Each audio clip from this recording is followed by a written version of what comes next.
que j'allais rebondir sur le mot que tu as utilisé il y a quelques secondes, mais tu viens de réutiliser le mot conscience. Je sais que dans votre offre, il y a d'abord le changement de culture de l'entreprise, parce que finalement, il n'y a pas de changement sans changement de culture, sans changement d'idée.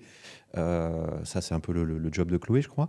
Là où Axel va être, lui, plus dans le changement opérationnel, comment on implémente ce changement. Et toi, tu as vocation à travailler aussi sur le niveau de conscience des dirigeants et du top management. Ouais. C'est quelque chose qui te plaît beaucoup, tu peux en dire un Alors mot? en fait, oui, si je pitch, ce que je peux dire, c'est que ce qu'on commence par faire, si on raconte une histoire, ce qu'on fait, c'est d'abord, on va préparer une entreprise qui a décidé que la manière dont on fonctionne aujourd'hui ne nous emmènera pas là où on veut aller demain. Et que pour aller là où on veut demain, il faut vraiment changer de niveau logique, il faut changer plus que d'habitude, il faut changer de manière de penser, de se représenter. Il faut grandir, il faut passer un cap de maturité. Les entreprises qui ont décidé ça, on va commencer par...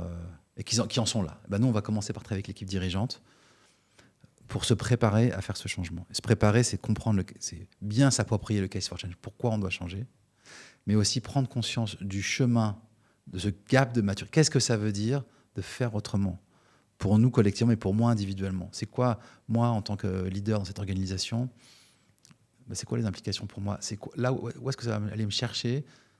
Peut-être où est-ce que ça va être moins confort?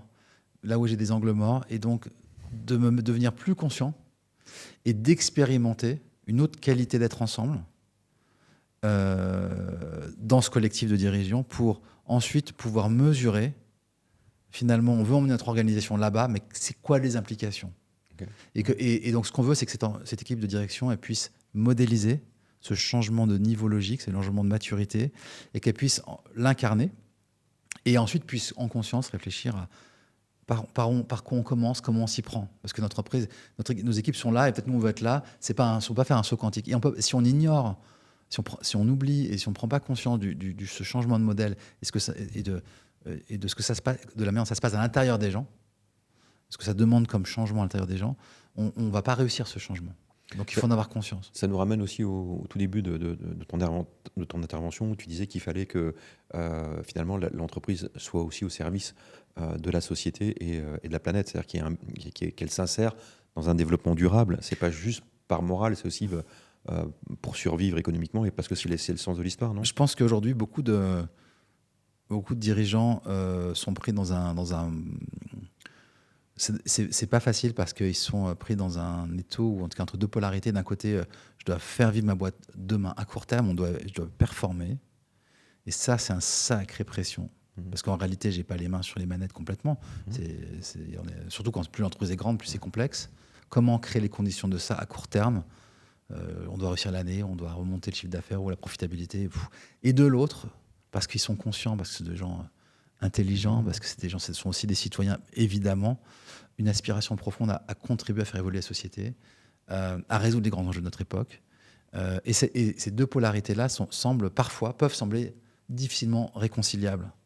Et donc, ce qui est intéressant, ce serait d'avoir...